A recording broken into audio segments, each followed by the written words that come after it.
Welcome to D box. আপনাদের সঙ্গে আছি আমি সিয়াম তালুকদার। আমার সঙ্গে আছেন আহমেদ বিন পারভেজ। রাত পোহালে সকাল সকালে কি জানি না। সকালে এই যে 5 স্টার 5 স্টার বলতে কি 5টা গোল দেবে ব্রাজিল? দিতেই পারে, তবে ব্রাজিলের খেলা অবশ্যই আপনারা সবাই জানেন যে রাত পোহালেই ব্রাজিল অর্থাৎ 5 বারের বিশ্ব চ্যাম্পিয়ন তারা মাঠে নামছে হাইতির এগেনস্টে। প্রথম ম্যাচটা মরক্কোর সঙ্গে ড্র, একটু তো ব্যাকফুটে আছেই তারা, তবে নামটা যখন ব্রাজিল তখন তো আশা রাখাই যায়। আশা রাখা গেলেও ব্রাজিলের মরক্কোর সাথে পারফরমেন্সটা কিন্তু আশানুরূপ ছিল না। ব্রাজিলের ওভারঅল 11টা নিয়ে অনেক প্রশ্ন ছিল, কার্লো অ্যানচেলোটির ট্যাকটিক্স নিয়ে অনেক প্রশ্ন ছিল। তবে হাইতি ম্যাচের আগেও ব্রাজিল যে কোনো সুখবর পায়নি সেটা তো আমরা জানি। নেইমার এই ম্যাচেও কিন্তু নেই, আর সেই সাথে রাইট ব্যাক পজিশনে কি হচ্ছে সেটা নিয়ে আমরা জানি না। ক্যাসেমেরোকে শুরু করাবেন কি করাবেন না সেটাও আমরা জানি না। ফ্রন্ট থ্রি কি হতে যাচ্ছে, রাফিনিয়ার পজিশন কি হতে যাচ্ছে, এত এত প্রশ্ন। মানে এই দলটা এখনো পর্যন্ত সেটেল ডাউন করতে পারেনি, এটা আমরা নিশ্চিত করে বলতে পারি। তবে একটা ব্যাপার দেখে একটু অবাক লাগছে সিয়াম, আমি সাধারণত জানি আপনি আর্জেন্টিনার সমর্থক, আজকে এই ব্রাজিলের জার্সি 5 তারা এসব দেখানোর অর্থ কি? বাপদাদার সম্পত্তি।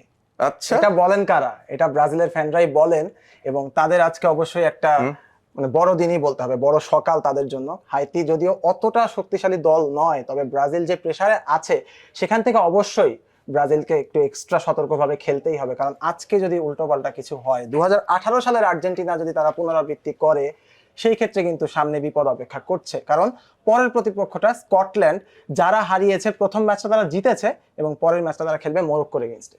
হ্যাঁ, স্কটল্যান্ড মরক্কোর ম্যাচটা বেশ ইন্টারেস্টিং হবে, কারণ গ্রুপ চ্যাম্পিয়ন কারা হতে চলেছে সেই বিষয়টা নিয়ে একটা ফয়সালা হয়ে যেতে পারে। তবে ব্রাজিল ম্যাচটা নিয়ে আরেকটু বোধহয় ডিটেলে যাওয়া যায়। আমরা হাইতির এগেনস্টে ব্রাজিলের জয়টা খুব সহজ হবে ধরে নিচ্ছি। নিশ্চয়ই আমাদের মনে আছে স্পেন ভার্সেস কেপ ভার্দের ম্যাচে কি হয়েছিল। এক্স্যাক্টলি, কি হয়েছিল? কেপ ভার্দে রুখে দিয়েছিল স্পেনকে 0-0 ড্র, এবং সেইখানে আমরা ভোজিনহার একটা দুর্দান্ত পারফরমেন্স দেখেছি, এবং এরপরে আসলে নিশ্চিতভাবে আপনি বলতে পারছেন না যে ম্যাচে কি হতে যাচ্ছে। কেপ ভার্দে যেভাবে আসলে স্পেনকে আটকেছে সেটা একটা টিপিক্যাল লো ব্লক টিম, যারা ডিফেন্সিভলি একটা অ্যাটাকিং টিমকে আটকাতে পেরেছে সফলভাবে পুরো 90 মিনিট জুড়ে। স্পেন এবারের বিশ্বকাপের টাইটেল কন্টেন্ডার, এবং তারা কোনো গোল দিতে পারেনি কেপ ভার্দের বিরুদ্ধে। এইটাকেই কিন্তু হাইতি বিশাল একটা ইন্সপিরেশন হিসেবে নিবে, কারণ স্কটল্যান্ডের এগেইনস্টে তারা হারলেও মাত্র একটা গোল হজম করেছিল। Exactly. এবং তারপর যখন ব্রাজিলকে পাচ্ছে, আমার মনে হয় না তারা ফুটবল খেলতে আসবে আগামীকাল সকালে। তারা পুরোপুরি একটা দেয়াল তৈরি করে দাঁড়িয়ে থাকবে, ঠিক কেপ ভার্দে ট্যাকটিক্সে ব্রাজিলকে আটকানোর চেষ্টা করবে। কিন্তু সিয়াম, আমার মনে হচ্ছে যে ব্রাজিলের আসলে সেই ফায়ার পাওয়ারটা নাই। মানে হোয়াট ডু ইউ থিঙ্ক, আছে এই ধরনের একটা দেয়াল ভাঙার মতো?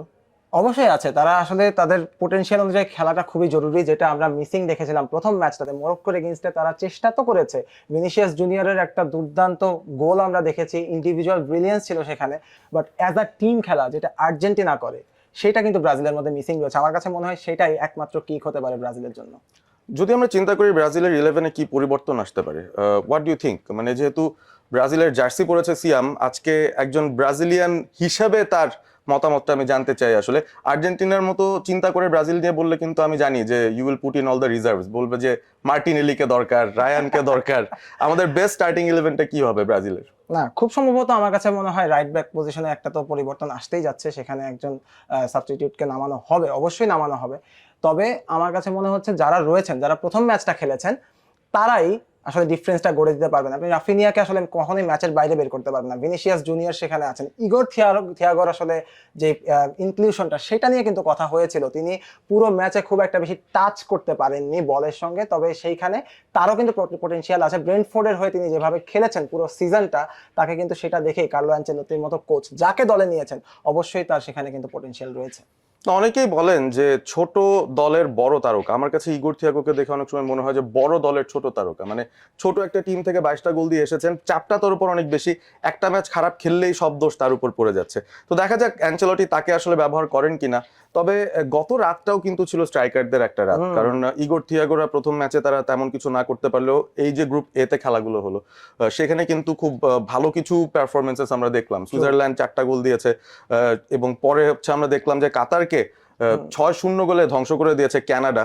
এখানে অনেক কিছু ঘটেছিল সিয়াম, আমরা যদি রিকল করি সেখানে 2টো লাল কার্ড খেয়েছেন কাতারের 2 মিডফিল্ডার, এবং তারপরেই কিন্তু তারা আরো অনেক বেশি সমস্যায় পড়ে যান, এবং আমরা একটা হ্যাট্রিকের দেখাও পেয়েছিলাম। জোনাথান ডেভিড তিনি হ্যাট্রিকটা করেছেন, ইউভেন্টাসের ফরওয়ার্ড তার কাছ থেকে আমরা হ্যাটট্রিক দেখেছি, তবে একটা বেদনাদায়ক ঘটনাও কিন্তু ঘটেছে। ইসমাইল কোনে তার পা ভেঙে গেছে ফাউলের শিকার হয়ে, এবং তিনি পুরোপুরি এই ওয়ার্ল্ড কাপ থেকে ছিটকে গেছেন। এবং তিনি যখন মাঠ থেকে বের হয়ে যাচ্ছেন তখন তার যে আসলে ইন্সপিরেশনাল একটা হাততালি আমরা দেখেছি, অর্থাৎ তিনি পুরো দলটাকে মোটিভেট করে গেছেন যে না তোমরা খেলো। এবং হোস্ট হিসেবে এবার কানাডা যা দেখাচ্ছে, কিংবা ইউএস এর কথাও যদি বলি, যারা এই রাতেই মাঠে নামবে একটার সময় অস্ট্রেলিয়ার এগেইনস্টে, অস্ট্রেলিয়াও কিন্তু চমক দেখিয়েছে তুর্কিকে হারিয়ে। সো এটাও কিন্তু একটা ইন্টারেস্টিং ম্যাচ হতে যাচ্ছে। অ্যাবসলিউটলি। এবং আমরা যদি কানাডার কথাতেই আসি, ইসমাইলা কোনের কথায় আসি, এই ধরনের হৃদয় বিদারক ঘটনা আমরা আসলে বিশ্বকাপের মঞ্চে দেখি, ইউরোর মঞ্চে দেখি। আমার এরিকসনের কথাটা মনে আছে, 2020 ইউরোর সময় হঠাৎ করে তিনি কোলাপস করে গেলেন, অনেকটা কার্ডিয়াক অ্যারেস্টের মতো সিচুয়েশন হয়তো। এই ধরনের ঘটনা তাও ফিজিক্যালি একজনের হয়ে গেছে, তবে ইসমাইলা কোনেকে যিনি ফাউল করে লাল কার্ডটা দেখেছেন, কাতারের খেলোয়াড়, তিনি কিন্তু কান্নায় ভেঙে পড়েছিলেন, কারণ তিনি ইচ্ছাকৃতভাবে ব্যাপারটা করেননি। এবং ফুটবলের মাঠে আপনি ইচ্ছাকৃতভাবে কাউকে মারতেও যাবেন না। আনফর্চুনেটলি এরকম একটা ঘটনা ঘটে গেছে। তবে ইসমাইলা কোনে, আশা করব তিনি যেন খুব জলদি রিকভার করে চলে আসেন, কারণ শুধুমাত্র কানাডার অ্যাসেট তিনি নন, ওয়ার্ল্ড ফুটবলে তার একটা বিশাল সুনাম রয়েছে। এবং এই মৌসুমেই বড় কোনো দলে আসলে সুযোগ পাওয়ার একটা সম্ভাবনা ছিল, সেই সম্ভাবনাটা অন্তত আপাতত আটকে গেছে। একটু বেশি ভাব গাম্ভীর্য বোধহয় এসে পড়েছে। আমরা একটু কি ইউএস এর দিকে যেতে পারি কিনা, কারণ তারা কিন্তু আপনার সবার মন হালকা করার মতো ফুটবলটা খেলছে। It was a fantastic performance against Paraguay. এবং কি করতে পারে তারা সামনে অস্ট্রেলিয়ার সাথে? আসলে এটা খুব একটা বড় ম্যাচই হতে যাচ্ছে, কারণ অস্ট্রেলিয়া যেভাবে শুরুটা তাদের করেছিল এবং তুর্কিকে হারিয়ে দেওয়া ইজ নট আ জোক। তারা যেভাবে আসলে খেলাটা শুরু করেছে, যেভাবে এগিয়েছে, এবং তাদের পুরোপুরি টিম পারফরমেন্স আমরা যেটা দেখেছি পুরো 90 মিনিট জুড়ে, এটাই কিন্তু সবচেয়ে বড় থ্রেট হবে ইউএস এর জন্য। আর স্কটল্যান্ড মরক্কো, আমার মনে হয় ম্যাচটা অনেকে মরক্কোর পক্ষে নিয়ে যাচ্ছে। এবং আমিও জানি যে সিয়াম যেহেতু আজকে ব্রাজিলের জার্সি পরেছে, সে হয়তো চাইবে যে প্রতিশোধটা স্কটল্যান্ড নিয়ে নেক, মরক্কো ব্রাজিলকে যেভাবে আটকে দিয়েছে। নাকি? না, স্কটল্যান্ড আসলে তারা খুবই ভালো টিম। আমরা হাইতির সঙ্গে তারা যখন খেলেছে তাদের সেই পারফরমেন্স কিন্তু আমরা দেখেছি। হাইতিও যদি খুব ভালো খেলেছে, একটা গোলের বেশি খায়নি, তবে স্কটল্যান্ড চান্সেস ক্রিয়েট করেছিল, এবং সেই চান্সেস কিন্তু তারা মরক্কোর এগেইনস্টেও ক্রিয়েট করবে। এবং মরক্কো কিন্তু অ্যাটাকিং ফুটবল খেলে, যারা অ্যাটাকিং ফুটবল খেলে, আমরা লো ব্লকের কথা বলছিলাম, লো ব্লক যারা খেলে তাদের এগেইনস্টে গোল করা কঠিন, বাট অ্যাটাকিং ফুটবল যারা খেলে তাদের এগেইনস্টে কিন্তু আপনি গোল করতে পারবেন, গোল খাওয়ারও সম্ভাবনা থাকবে। সো এটা একটা বড় ম্যাচ হতে যাচ্ছে, এবং এই গ্রুপের সবচেয়ে বড় ম্যাচটাই হয়তো এখানে। এবং স্কটল্যান্ড অলরেডি একটা ম্যাচ জিতেছে, তারা প্রথম দল হিসেবে এই গ্রুপ থেকে রাউন্ড অফ 32-তে যাওয়ার কিন্তু সুযোগ রয়েছে। অবশ্যই রয়েছে, এবং ম্যাচটা অনেক হাড্ডাহাড্ডি হবে, একটা অ্যাটাকিং সাইড ভার্সেস একটা রেজিলিয়েন্ট লো ব্লক সাইড।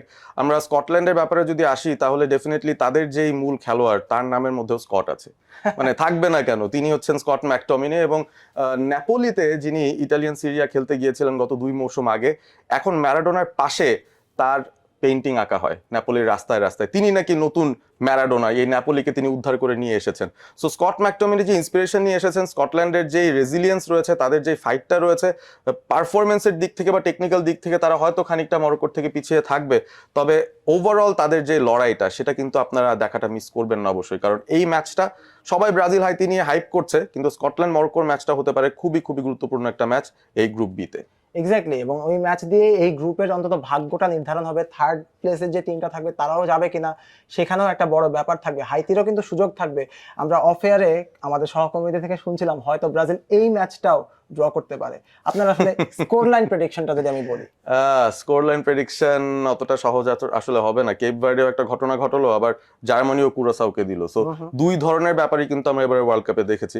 তবে আমার মনে হয় হাইতি তারা একটা সেফ এন্ড সাউন্ড পজিশনে থাকবে। তারা ব্রাজিলকে বলটা দিয়ে বলবে যে ভাই তোমরা খেলো, আমরা দাঁড়িয়ে আছি, তোমরা খেলো।